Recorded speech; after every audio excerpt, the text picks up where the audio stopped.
Gang, I've been talking about True Hemp Science full spectrum CBD oils and how they've reduced my anxiety and helped me get better sleep for the last few months. I've also talked about the full spectrum CBD balms that relieve my hand pain and made playing guitar and piano much easier. Well, today, gang, I'm going to tell you about True Hemp Science organic gummies made with full spectrum hemp oil. These delicious organic vegan gummies contain 50 milligrams of CBD and 1.5 milligrams of THC per serving. I had the black cherry flavor, and they are totally delicious. As I said, gang, I got great sleep. I felt totally relaxed. These things are absolutely fantastic. Get over to truehempscience.com and order yours today and start feeling more relaxed and sleeping better today. Now, gang, How Did I Get Here is partnered with True Hemp Science to bring you a very special gift. Use code HDIGH at checkout, and with your purchase of $65 or over, get 296 milligrams of the number 81 distillate oil, which is great for rest and relaxation and sleep. Well, I told you about this one from the very beginning. That's right, gang. Go to truehempscience.com/HDIGH. Order some of these gummies. Get it going. Also, if you live in Austin, you can find them at their brick and mortar store in Austin at the corner of South First and Mary, right by the Soup Peddler. That's truehempscience.com. Get in there. Get more relaxed. Feel better. Get better sleep with True Hemp Science. Let's get down. And you may ask yourself, well, how did I get here?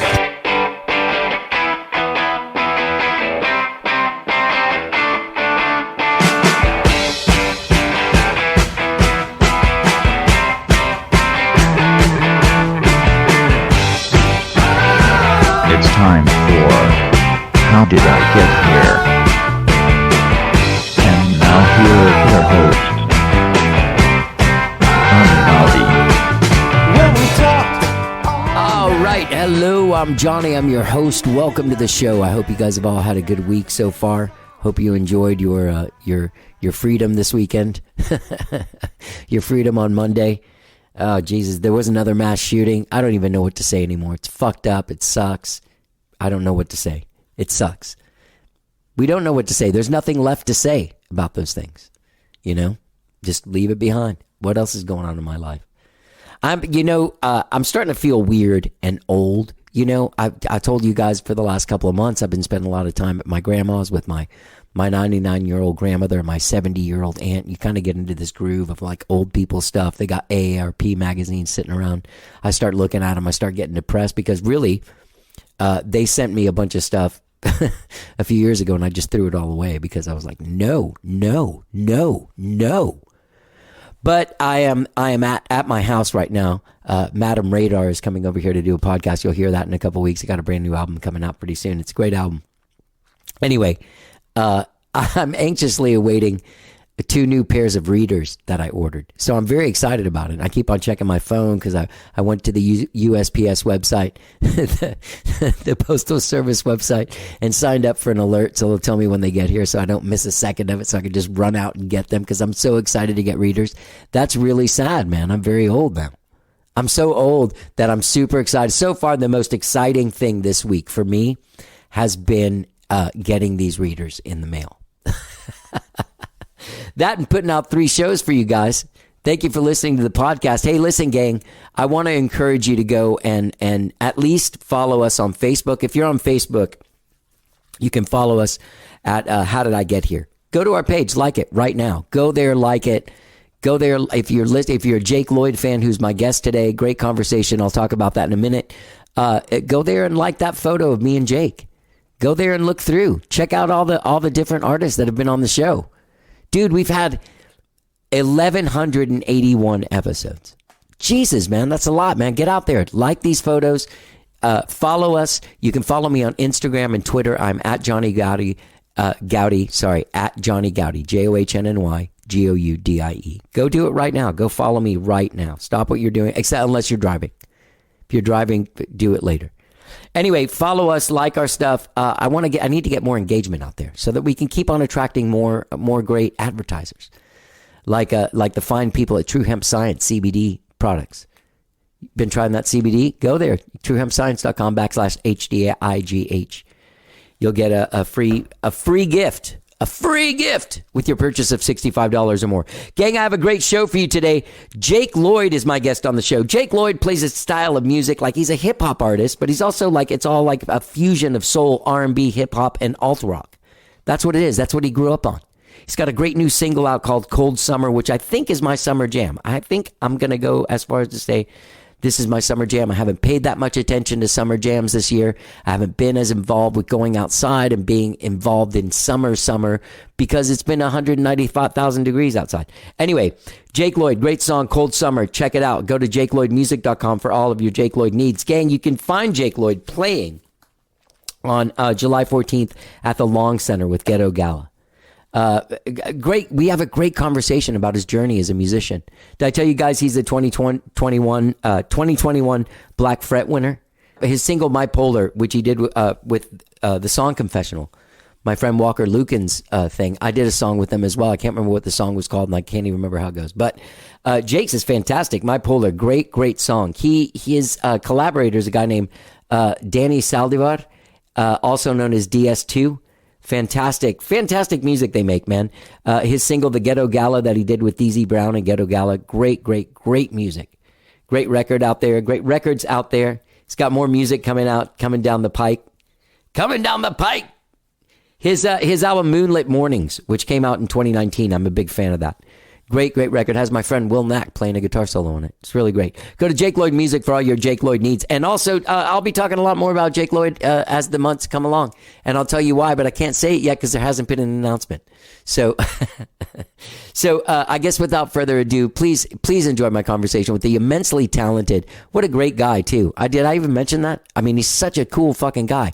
We had a great conversation about his whole life and his journey as an artist, what he does as a musician. Great conversation. Fantastically talented artist, Jake Lloyd. Me and him chatting it up right now. Let's get down.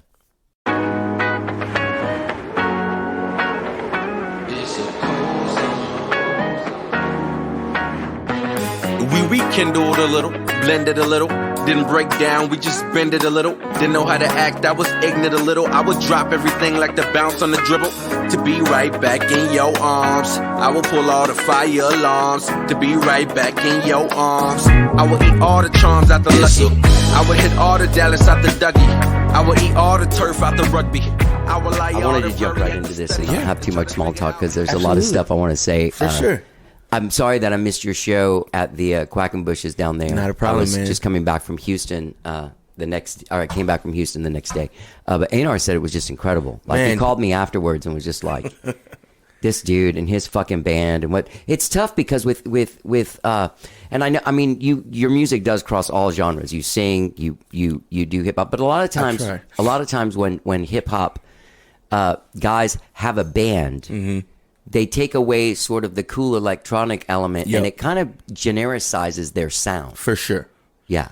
How do you keep it fresh? That's what Anar was saying, that you really had that fucking down. It's funny, man, because so these guys, well, my guitarist, or excuse me, my drummer and my keyboardist, who is also my producer, Danny, right. are guys that I've played with since 2010, right? Okay. And we went through our like rap rock. We went through that whole phase, and you know what I mean, a rapper with the band. So I think we've played together long enough that we've been able to find the middle ground to where it's not taken away and backtracks. And man, it's something we had to find. It wasn't immediate. Like I said, I had played with these guys back in 2010, and we did our thing as Kicks and Chords, which was what we were going by then. And then I left and went on in a different band, and it was totally different. It was kind of like blues, swamp rock sort of deal. And then me and the guys that I'm with now came back together, and it's just, I don't know, we just found it, man. I honestly don't know that we do anything to my knowledge, but I think it's just figuring out like what works and what doesn't work for this genre or genres that I'm trying to do. You know what I mean? Yeah. And it's also hard to pull off electronics. The thing that I have this conversation with people, like there's people in pop music and people in R&B music that feel like they're stuck in these bars For sure. right? And that Absolutely. music isn't meant for bars. Absolutely. It's not, man. It's meant for a bigger sound system. There's 100%. nuances that you're supposed to be able to hear. Right. And so it's almost like it's too expensive for the venue it's playing. You know what I mean? Like the style of sure. music is a little too I never high thought class about it for like that, but that's a damn good take, you know? Yeah. I was listening to your stuff today again, and just your songwriting is phenomenal. Thank you, Like man. it just really is. You really like you really understand songwriting. That's really been something that I've really, I wasn't always like, had my heart set on being the artist or being like but I always knew I could write songs, you know, and that was something that I knew I wasn't the best singer. Cause I mean, I grew up like real sing Marvin Gaye and like true singers. Usher. I'm not an R&B, a true but you know, I feel like in Austin sometimes you kind of get like, if you are of color and you sing, I know exactly what you're R&B, you know what I mean? Yeah, and like, yeah, don't get me wrong, there are yeah, no, I get it. that's not wrong, No. but like when I think of R&B, I think of Music Soul Child. These like real deal R&B boys to men, real singers. Right. And I sing, but I would never call myself an R&B singer. But a songwriter, that's something that I've always felt like I appreciate you saying I was very competent at, and telling stories, and just that was what I felt was my claim to fame for myself, was my ability to put words together. And maybe it might not be me singing the words, Yeah, you know, yeah. but that's always something I love doing. Yeah. For sure. There was a song on the Ghetto Gala that you did with DZ and that guy Ghetto Gala. What's the Ghetto Gala? I know DZ. He went through our program and stuff. Yeah. But can I tell you this one thing? There's a song where is it him saying the South's got something to say? That's me, or on That's the you? hook, that's me singing Okay, that. Yeah. that's you singing that. Uh-huh.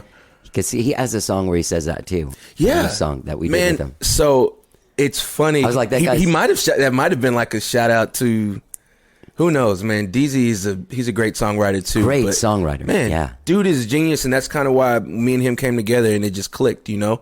And I know a lot of his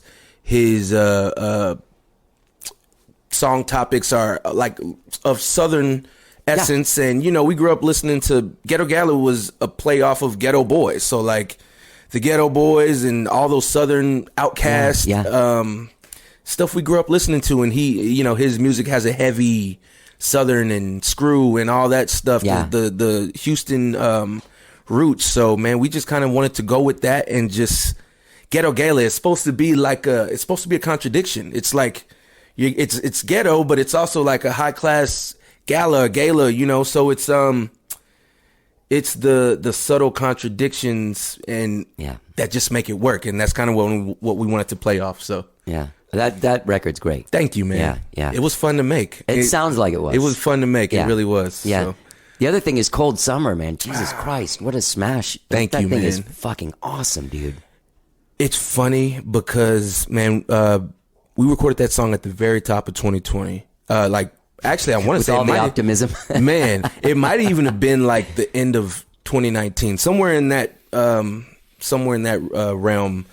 But we were trying to figure out how we wanted to put the song out, because we hadn't put anything out. We had just put out the Ghetto Gala record, but we didn't have like any Jake Lloyd songs, and everybody in the band was like, don't get me wrong, the GG record is dope, but we kind of want to get people back on, you know, Jake Lloyd, and remind people that there's a reason why this y'all even cared about Ghetto Gala, was because it was two people that you already kind of knew. So we're trying to figure out what's going to be the next thing after that for Jake Lloyd, you know, solo. And we had the song and really liked it. And honestly, the next song that we're putting out was supposed to originally come out before Cold Summer. And we had the video, and just trying to put it out, man, was tough. Yeah. It was really tough because we shot the video by ourselves. We didn't have management at the time. So just trying to build a buzz around something that, you know, you don't really know what it's going to do. You don't know how people are going to receive it. The gatekeepers are the people higher up that you need to get it to. So it was kind of nerve-wracking, man. So to see it doing as well as it is, especially, you know, at this level, man, you're like, I don't really know. I don't know. You know, you don't really have expectations as much because... No. I don't know. It's a really weird... I mean, I'm 53, and Right. I've done this, like, you turn around there, that's me at 14, like, playing my first band show, like, with that guitar and That's shit. so My guitar, tight. my amp on a fucking bucket and stuff. That's dope. But, like, the thing... Like, the dream has... Like, it's just, like... The whole, like, 30,000... songs a day or a week going. I can't remember what the statistic is, but I hear it all the time, and it keeps on getting bigger. Right, and it's like, it started at 10,000, and then it's gone to 30, and all kinds of stuff. What? But Rosie. down. Sorry, man. No, you're fine. Rosie, I'm gonna spray this thing. Get down. Come on, down, Rosie. Down. Rosie's like, okay, Good girl. all right, dude. I'm gonna take a compilation of everybody telling her to get down, and like it's like a greatest That's hits awesome. episode. What were we just saying? Sorry, to Rosie. Hey, I don't remember. you can push her down if you want. Come on, Rosie. I'll play with you. Hey, give me a you'll second. You'll play. We'll play. Okay. Hey. Okay. All right. So, did you grow up here? I did. Wow. Was born in Austin. Grew up in Round Rock. I went to high school in around, suburbs. But I've been in Austin my whole life, man. I was born in Brackenridge, and Wow. we lived off of Breaker for a while, and then we ended up moving north to Round Rock. My mom bought a house, and we've been there ever since. So, What did your mom do? What did she State do? Farm. She She, works- worked at State Farm. okay. Still there, man. Yeah. Shoot.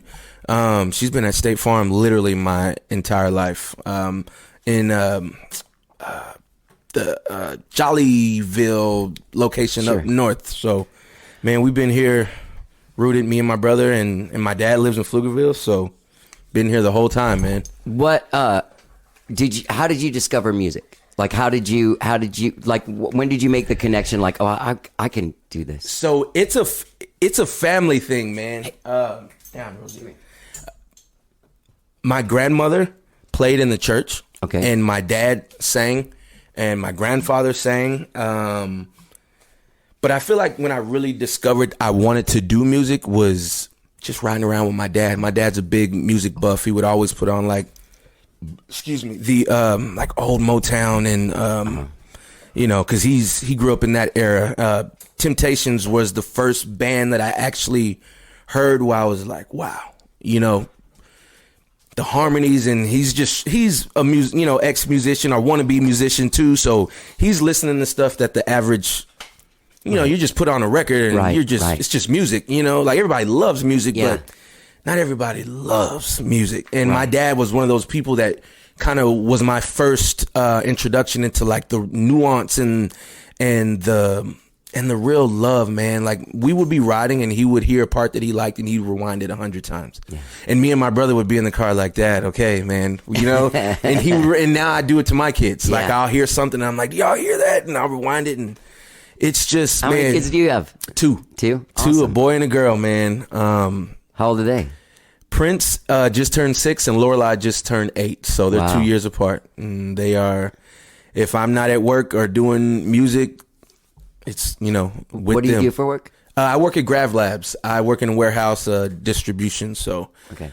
in a hot ass warehouse, 5 days a week. But So back to this, when you finally found your thanks for coming, because Of I course. know this is taking away Of from your course, family, man. When you started like listening to your own music and had your own music outside, what was it that you were listening to? Mainly like rap and R&B. Okay. So what years was it? Like what era? Oh man, it was like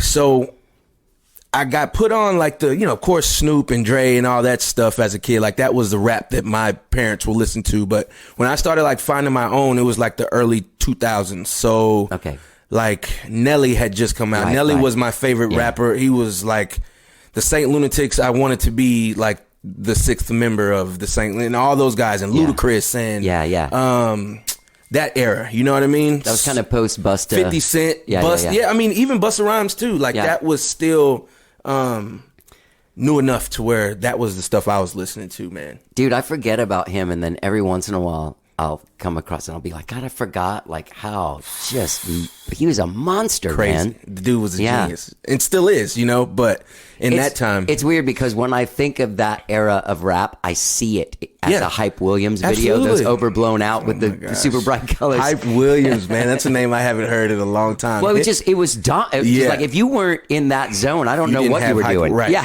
Hype Williams was the guy. Yeah. If you wanted a video. To me, all those videos, I mean, he had a thing For sure. but it was very defined. So For like sure. that era of hip hop and rap just totally. You knew looks you were like watching that a to Hype me. Williams video. Yeah. For sure. But that was when I was like first getting in, and then the Cash Money, of course, being from the South, Master P and all those guys, because they were like the first kind of independent, but like global independent label. And man, when Lil Wayne came out, and like the original first Hot Boys, when he was like 16 and that sort of stuff, man. So I really clinged to that, and that kind of molded my taste. And then I got to college and it was just completely shifted, man. I met a guy, and he was a musician, and he was a black guy, and it was crazy because he was putting me on music that I had not necessarily never heard. I think the senior year in high school was when I kind of started listening to like pop punk, and I liked Fall Out Boy because they were kind of getting like, Maroon 5, that sort of stuff I heard on the like pop radio. Fall Out Boy did like a lot of collaborations with hip hop people. A lot, man. Yeah. And that's one of the reasons that I kind of started listening to them. But then I got to college and it was like Paramore and all right. I was really just on the Fueled by Ramen, that pop punk. And then they had the Punk Goes Crunk albums where they would take like rap songs and like punk bands would cover the song. So there was a CD, man, there's a CD where like Devil Wears Prada is covering like a Big Timer song, and then you have like The Main singing Rihanna, and you have All American, just covering other songs. And that was really something where I was like, I had never heard anything like that. This is like 2007, you know what I mean? And I'm a freshman in college, and this dude puts on this record, and I'm like, I kind of liked it, I don't know, man. It really just broadened I feel like that was my first step into this genre of fluidity, Jake, and just kind of meshing everything, because that guy listened to everything, and he knew just as much about rap as he did about, he could tell you everything about Guar, like literally everything, and then also tell you everything about Lloyd Banks and 50 Cent. And it was just those two worlds coming together like that, man, it stuck with me, and it's been with me ever since. And I try to pride myself on being able to talk a little bit about everything. I might not know, but I can, whatever you listen to, I guarantee you I listen to something in that realm. Yeah. That's one of those things that I learned. Did you ever see that Dr. Dre and what's his name? Jimmy Iovine documentary on HBO? I didn't. That was a couple years ago, right? Yeah. There was one part where Dr. Dre like kind of went through all of this stuff that he was listening to, and like when he was like bin digging. Okay, crate digging. Yeah. Crate digging, and I just felt so old and white when I said that. I knew what you meant. Crate digging. He got into bands like Kraftwerk and like all these kind of like. You can hear it in his sample. Yeah. For sure. Did you ever see Guar? No. No, I didn't, but man, I saw them in the late 80s. There was really like, it was so weird. Even for that time, right? It was just weird to see these guys like have a giant sword Dressed fight on up, stage and stuff. It was just odd. Like the music is really good, man. It's crazy. And I use them as an example because I was listening to them at work. They just put out a new record and it still sounds pretty damn good, but that's really something I take very seriously, man. Just music in general, and I get you have to be in a genre, but man, I love everything, and I get inspired by everything. So, but to me, it seems like your sound is almost defining its own genre. Like it's, and when you take all of those influences and you put it through the filter of you, and then it comes out like. Like sausage or something. Yeah. Absolutely. That's beautiful, man. And that's a huge compliment for me because I don't think, it hasn't always been received that way. I've had people, years back tell me like, maybe you should hone in on one. Right. You know what I mean? Yeah. And I get where they were coming from, but like, I don't know if I know how to do that. You know what I mean? Right, And I right. don't even know if I even really want to do that. So, Right. But so to hear you say that, Well, it's funny because there's that music industry thing, and maybe you weren't being that clear. Right. Maybe when you were, That's very true, too. It wasn't Absolutely. you weren't Jake Lloyd wasn't as defined. 100%. Right. You That know? is very good. A very good possibility. But that's always like a music business thing Yeah. where they're like, we love what you do, but we want to change it. Right. And it's like, well, if you want to change it, Yeah. then you don't love, but That was always the problem that I had, and I did Really? a real bad job of playing ball. I'm the same way, man. I just did. I just kind of felt like, well, if I'm going to do this, I'm going to do it my way, right? If it's going to take up my whole life, all of my money, if I'm going to put everything I have into this, why not be able to sleep with it and live with it at night? You know what I mean? But it's fucked up though because it's so it's such a fine line because Right. you remember watching like American Idol, like they course. used to make such a big deal about the people that would come in and do the blind auditions or Right. whatever that thing is called, and they come in and do their thing and they were fucking terrible. Yep. And they'd be like, dude, you're terrible. And they'd be like, well, you don't know because I'm the best thing you ever seen. Because you don't know Right. if you're being that guy or not Right. either at the same Right. time. For you sure. gotta really have some kind of faith in yourself. 100%, man. Because that's definitely in the back of your mind. You're like, damn, and like obviously, I'm not the guy that can't be told anything. I know. Right. I don't know everything. I Right. know I can always get better. So it wasn't coming from that place. You know, I'm not Prince. I'm not Right. a savant. Not to Yeah. myself, but like. You got to have a little bit of gumption, or I don't know, man. Well, Like there's you that said. thing where you don't know if you're like a homeless guy talking, talking to himself, or like, imagine Jesus. For sure. Like here was this guy walking around like, hey, I'm the son of God. Right. We're going to do all this. Like, hey, you are nuts, dude. The But son really, of he God. had something going right. on. Absolutely, It was just weird. man. Absolutely. I don't think I've ever used Jesus as a Hey, reference. man, like that. was I'm glad to be the first. Did you grow up like religious and churching? Extremely religious. Yeah. Like I said, both of my grandmother played in the church my entire life. Right. Wanted to teach me piano. That was when I was growing up, and all I cared about was really sports. And I wanted to play football. I thought I was going to be the next Deion Sanders type deal. And so, I mean, I went to Bible school every summer until I was like 15. Yeah. You know what I mean? Yeah. And then I started like running summer track and doing other things, but Yeah. definitely grew up very religious, and my parents are still extremely religious. I mean, I don't. How do you handle that as a father? Like, how do you? It's weird, man, because like for instance, saying grace before meals, it was something growing up. It was so put into my head. If I never forgot to do it. Now I find myself and I don't do it until I get around my mom or we all go out to eat and my mom does it. I'm like, oh shit. And I hear the kids be like, and they'll say theirs, and it's weird because I'm not religious. I believe there's a higher power and all that stuff. I can't tell you last time I've been to church. Right. But I definitely have that, I know how I was raised. And then, like I said, when I'm put in the middle of both generations and I'm like, shit, I should be doing, Yeah. I don't know. It's weird, man. I don't necessarily. I mean, I don't have kids. I don't necessarily believe in the religions or even like all this stuff. But I do. I'm like, oh well, this stuff is kind of imposed on you as a kid to give you some sort of moral compass. Absolutely. Where to stop. For sure.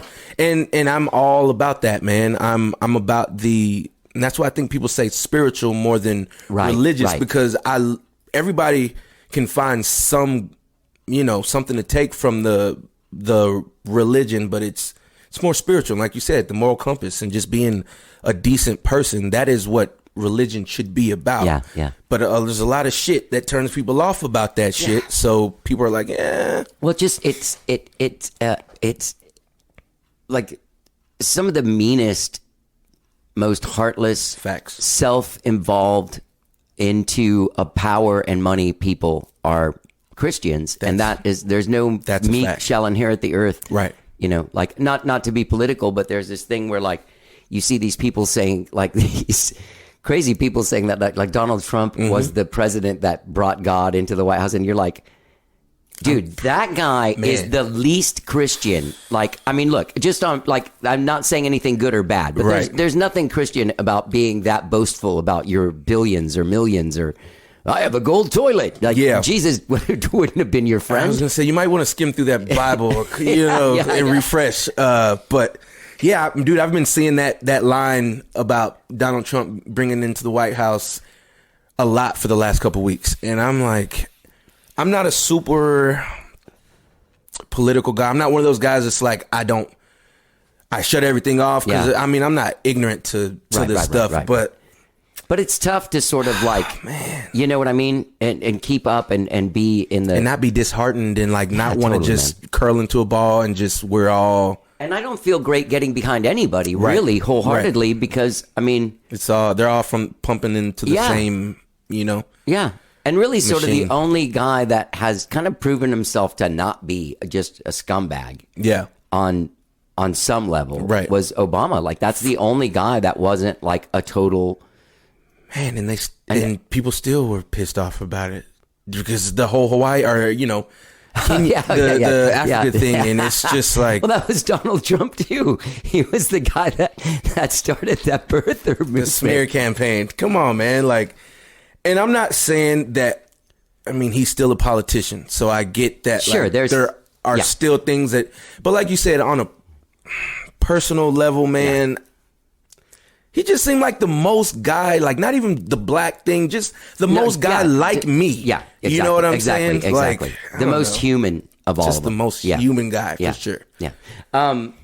So, okay, where did you go to college? Corpus Christi A&M. Oh, cool. Yeah, man.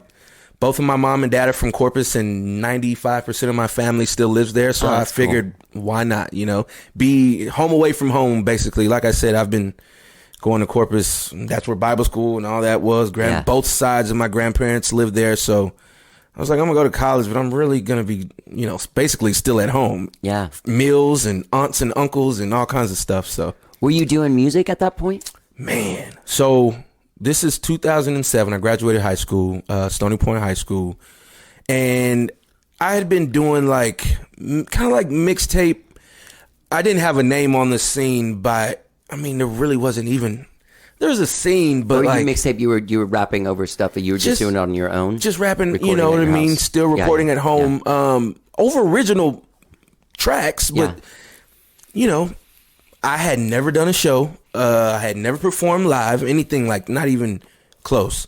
But like at school, people knew, oh, Jake makes music. Like that was starting to be the time where like Facebook was coming out, and if you wanted to call yourself a musician, you had to have anybody could call themselves a musician at that time.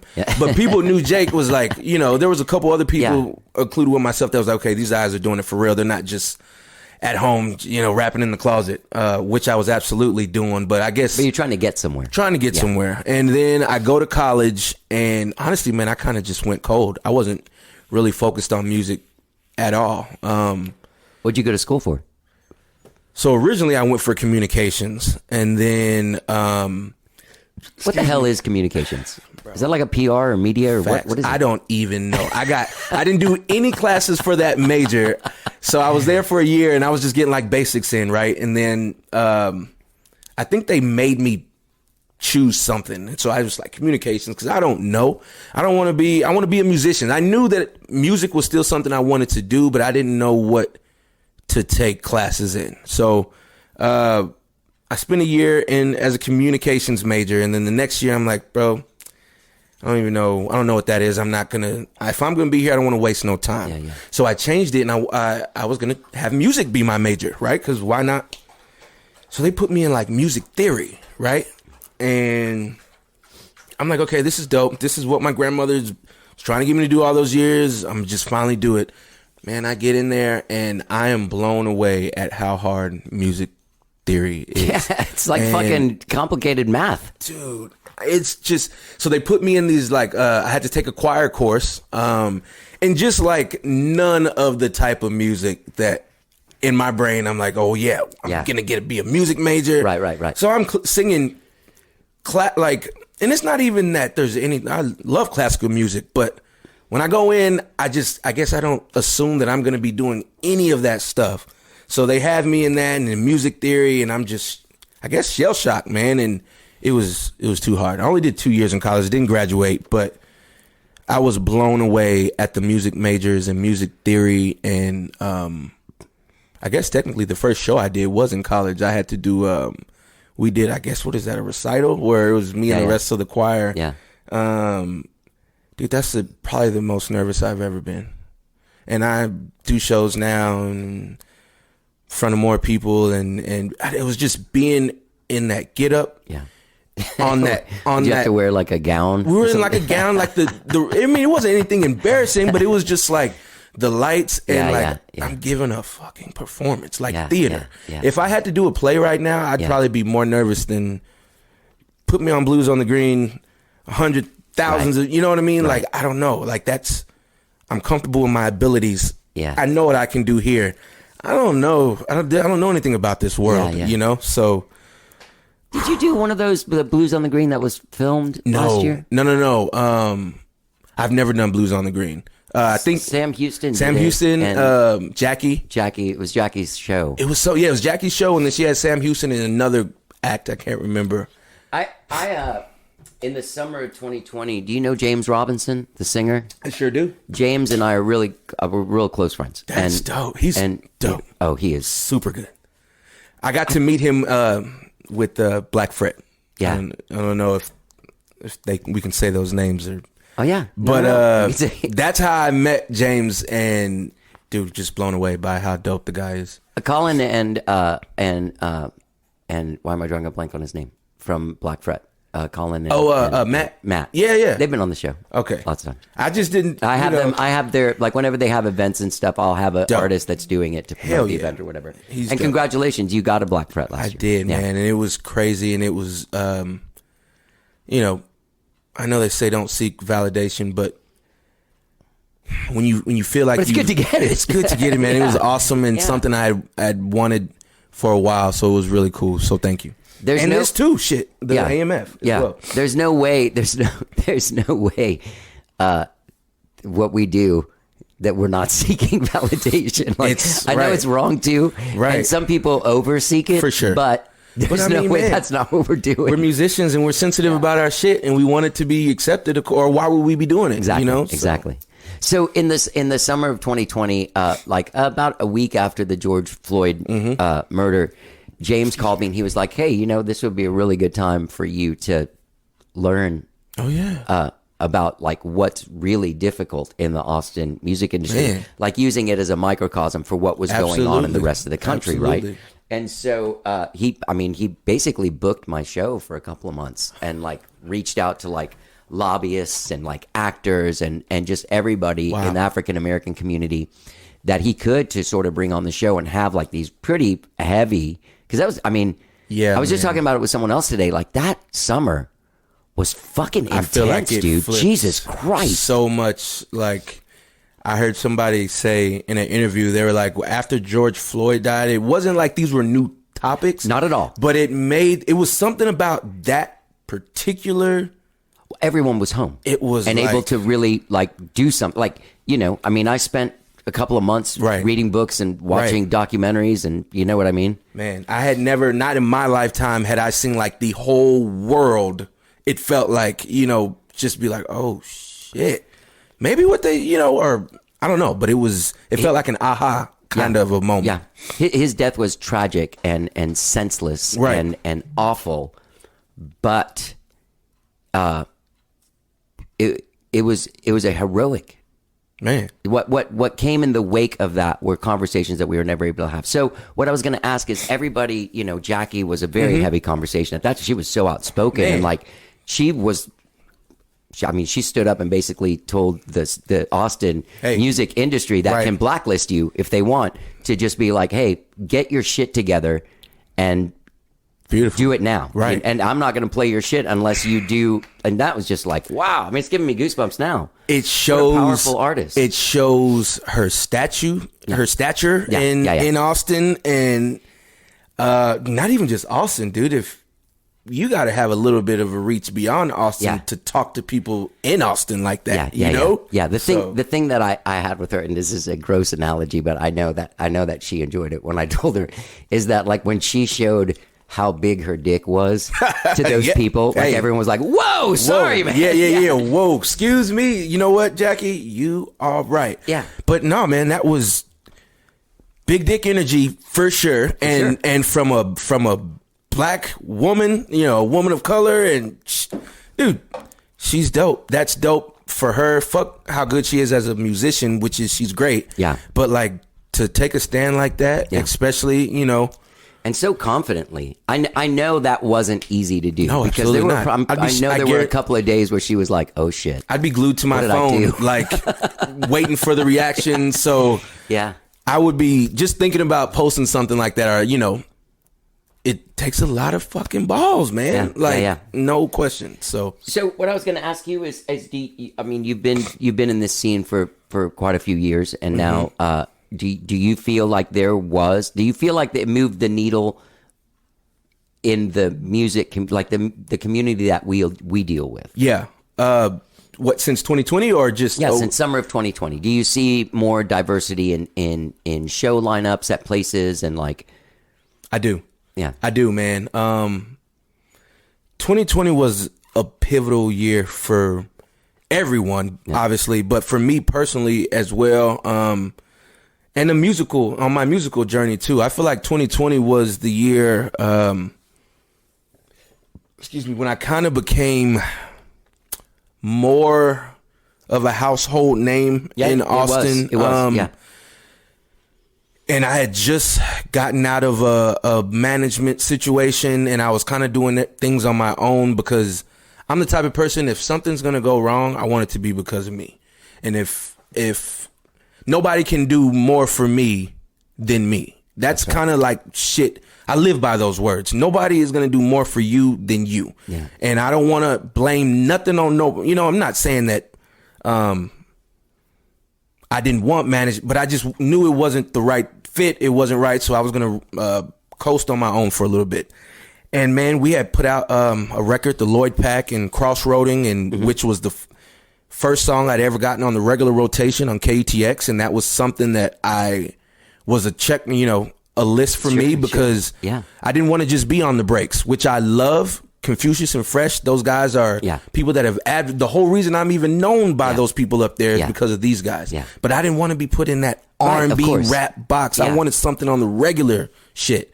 And now, man, I hear people and I'm like, oh, these motherfuckers is on the, happy. Man, I remember reaching out to Lloyd Gallardo on Instagram. Yeah. And just shitting bricks. Like, oh, she's going to fucking read this and be like, dude, get a life. You know what I mean? Or just, I got songs coming out and I just... Wait, you DM'd her on that? I DM'd her. I mean, we were following each other already, but... I had her on the show a few years ago, and she said her biggest pet peeve is people reaching out to her on social media. That's what I'm saying. But luckily your shit was good enough that it got through. Dude, I was so... And I know that's not the way to go about it, you know? But I think I said something like, hey, I would love to get your... one thing about me, I know how to work. If I'm a DM you, I'm not going to have the song for you to listen to in the DM. But I said something professional-ish, like, hey, I would love to get your email. I would love to show you and give you an early listen and whatever. And, man, she responded, email, I love your music. And I didn't even think she really knew who I was. I mean, that's Lori G. You turn on KUTX, like she is the voice of, you know what I'm saying? And the rest is kind of history, man. And now, I don't feel anything reaching out to people now. Obviously it's not in the DMs, it's via email, but just that. And I've told her since, but I said, you gave me the confidence to reach out to other people and believe in myself. And man, when I heard her and Deidre and all those people up there at KTX, they've shown me nothing but love, man. And it's a beautiful thing. It makes me feel like what I'm doing is right. She's Lori is a real treasure. Yeah. So is Deirdre. She's awesome. They're all great. Yeah.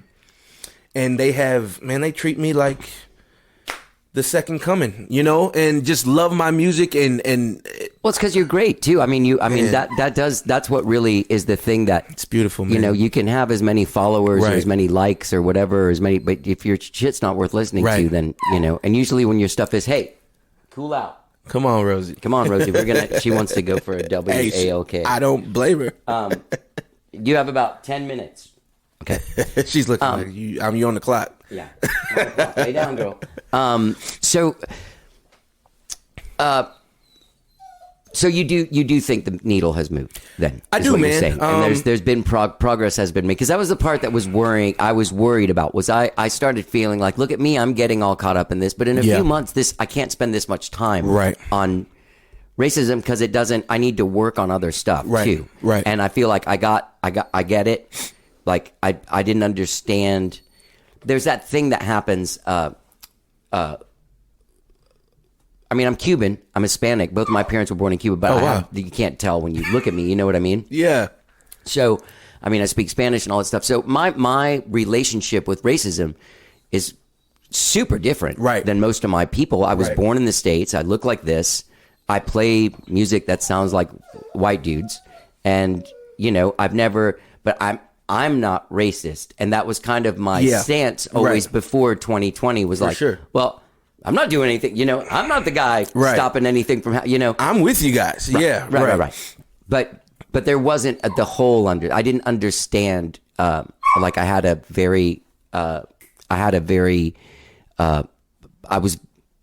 very ignorant to systemic racism. Even though I knew it existed, I was like, well, what can I do about it? But the thing is you you have this, that's what James was saying. You have this platform. Yep.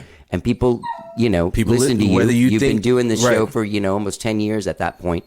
It was like, you can put some depth in your show, It's crazy, man, because I obviously am African American, and there's things that I'm still ignorant about. There's things I'm still learning, and man, there's not one story that can catch everybody up, like some people, it takes different things for it to sink in, or for it not necessarily even to sink in, for it to even be brought up. So, man, we're all learning together, and just knowing that, like you said, it exists and being mindful of it is a huge step. Yeah. I try, it's a tough topic, man. And James is one of those guys where, I haven't known him for very long, but since I have, he's definitely locked in and dialed in with the struggle, win the fight. And sometimes I feel like I'm not doing enough, because, I haven't made a stand like Jackie, or I haven't posted this like Shaka and Riders Against the Storm and Mobley, I see these guys' tweets, and these guys are way more politically fluent, than I am. I don't know as much, so it I don't think feels, everybody has to be. Right. I think it's not my main thing either. Yeah. It's just not. And I feel disingenuous when I'm... For sure. When I try to act or speak like it is my thing, right? Yeah. Yeah, it's weird, man. And I'm kind of learning that I don't have to know every single thing like some of these other guys do. And I can still make a change or be informative or do something, and that's why when you said you just figured out like, hey, you have this platform and you can be doing, you don't have to be marching or rallying every week to still be in the fight and doing, just being knowledgeable, man. And all you can, like you said, you got to start with yourself before you can try to inform or do shit for anybody else. And that's kind of where I'm at. Crazy times, man. Where are you? You are with Descent Records? Yes. I've been working with Descent and Jeff since about November of last year. So going on about a year. What do you have a record that I can't remember when we talked before? Do you have a record that you're working on or that's coming out or like? We're working on a single release that should be this summer. So in like the next month or two, and then me and DZ are working on the follow-up to the Ghetto Gala cool. record, and I'm excited about that. Awesome. As far as a record for Jake Lloyd, man, we have songs, and Yeah. I'm just trying to figure out now the best way. I don't know if I want to do an LP, EP, all that sort of figuring out. Yeah. Rosie's like, you're on. I said it. And I don't know, man. That's one of the things about the record with me and DZ. It's been fun to just kind of step out of Jake Lloyd's head and like what the hell I'm going to be doing for Jake Lloyd. And it still kind of keeps me relevant and working, and it still be fun. Yeah. Because sometimes when I work on my own shit, man, I'm like, dude, dates and promo and all that shit. So. Do you have any shows coming up? This is going to come out in the next couple weeks. Yes. We actually have a show. I don't know if it's supposed to be. We have a show coming up in July at the Long Center. Oh, wow. Ghetto Gala is headlining one of the drop-in, their drop-in series. Fantastic. Do you know the date of that? Yes, but I'm not supposed to say it. That's I'll right. tell you. But you'll let me know. I will let you know. That's just down the street. Man. Go down there and check it out. Yeah. Dude, I don't know if I'm going to just say it. It's the 14th of July. Hey, guys, y'all are supposed to be announcing it soon anyway. But we'd love to see you, man. Yeah, I'm really excited to see you. I'm looking forward to hanging with you a lot and seeing how you work, because that cold summer, it's got a lot of plays and it's gotten a lot of action, but I don't know why it doesn't see more. That's awesome. Yeah, I appreciate it. Probably because maybe I need to be doing more, man. I always start with me. I'm a me starter. That's a really good thing. I'm always you're not like they didn't do. No. I would have, but those guys were, What did I not do? And it also can be, I can really get down. It's like I didn't do enough, it's a double-edged sword for me. But I'm never like, oh, well, if you motherfuckers had it done, that's not my first go-to. Yeah. I'm always like, I didn't do enough. So yeah. But thank you, man. It's the best song. It's doing better than anything we've ever done. So you're on the right track. That's stuff's where I'm getting at. better and better. For sure. And, stuff comes to me when it's supposed to, and that's another thing that I really believe in. There's no accidents. Everything is on purpose, man. Like me and you are sitting here for a reason. Like it was supposed to happen. So I'm good. I'm in a good place. Good, man. And I appreciate it. Yeah, I'm looking forward to working with you and hanging out with you. Shit, this has been great. Already, I feel like we have So same, man. Yeah, well, I'll try and be at that. Is that like a Thursday or something, that Long Center? Or Wednesday or something? I want to say it's a Wednesday. Oh, cool. I want to say it's a Wednesday. Okay. Yep. All right, well, if I'm in town, I'll definitely be there. Shit, man. All right, dude. Glad to hear it. People can find you at jakelloydmusic.com. Get out there and check out his music on Spotify or wherever it is you stream. Oh, the My Polar. Oh, yeah. I did one of those song confessional things. Did you? Yeah. That's fucking, what a great song you did. Thank you, man. That was I had never done anything like that. No, it's fun, isn't it? It was crazy. Really kind of like puts you in a different spot and flexes your song. And I'm all about, like I said, songwriting. That's what I love to do. So, yeah, man, Walker was dope. Walker Lucan's such a great guy, man. Super cool so dude, talented, man. Love too, Walker. man. Yeah, it's my guy. To me, he's like the white Mobley. That's actually pretty fucking spot on. Yeah. That's pretty good. Yeah. I never thought, but he's dope, man. And that's another thing that I think kind of just made my confidence go up, is getting like co-signed and, by all these people I used to look up to, or still look up to, but like, man, I wish I could had the nerve to reach out to now Mobley, like, I feel comfortable in the scene that's with a good everybody, feeling, man. it? It's a great feeling. I love it. You got another family too. Right. Is what it is. Absolutely, man. And I know we're cutting into Rosie's time, but I'll end this thought here. I remember doing. I did the Dolly Parton tribute show for. 2 years ago. It was Front Steps, and Deidre put it on from KUTX. Yeah. And I remember Sabrina from A Giant Dog, and I'm telling the band, I'm like, dude, Sabrina, just all these other heavy hitters in Austin that are going to be there. And I get home after the show, and she's taking a video of me singing my song and like tagged me in it, found me, and I'm just like, okay. That's when I feel it kind of started, and got the KTX Artist of the Month and that stuff. So it just felt like the people that I admire are starting to know who I am, and just being in those same circles with, Jackie and Sam and all these guys, man. It just made me feel. You're one of the guys now. It's proud, That's man. An awesome feeling, isn't it? It's a beautiful feeling. That's all I ever wanted. Like that guy in the band over there. That's all the he wanted, guy. right? That's all I wanted. I just wanted to be one of the guys that, like, hey Johnny, how was your gig last night? Right. I saw one of the guys that. Are you friends with Will Knack? Good friends with him? Yeah. He played. We all played this thing last night at Antone's, and he played. I missed what he did. Dude, Blue October. Will Knack has played on one of my songs. Yeah, that Strikes. Yes. Strikes. Dude, man, Will Knack he's a boss, man. Yeah. I was like, where is he? Like all through the song. And then finally, man, when he comes in, I was like, oh, yeah, dude, that guy is fucking. Oh, he's that guy. sick. That guy gets it. Yeah, for sure. Will Knack and, Matt. Navesky. Yeah, I was with him last night. Just cool dudes, man. When I remember when Matt first reached out, and I was like, oh, shit. Matt from Blue October? Yeah. And just first time I went to Orb, I was just like, damn. Yeah, dude, that place is pretty impressive. We're doing it, Yeah. Orb is crazy. Yeah. But, man, I appreciate you guys reaching out to me. And of course, dude. Can't wait for AMF and looking forward to it. We're going to have fun, man. Oh, yeah, absolutely. I'm already having a good time. Shit. All right, get out there and check out JakeLloydMusic.com. Long Center, July 14th, Long Center with Ghetto Gala. Check out Cold Summer. Check out all of his music everywhere. Is Danny Saldivar, his moniker is DS2? DS2, okay. Yes. Pronounced DS2, obviously. He's the second. He's the second child, so. All right. Great having you on, man. Thank you, man. Looking forward to hanging more. Yes, sir. All the Dallas out the Dougie. I will eat all the turf out the rugby. I will lie all the worry at the study and try to figure out how to make you. Gang, that's the great Jake Lloyd. His song Cold Summer out now. Go to JakeLloydMusic.com for all of your Jake Lloyd needs. You can see him July 14th at the Long Center here in Austin.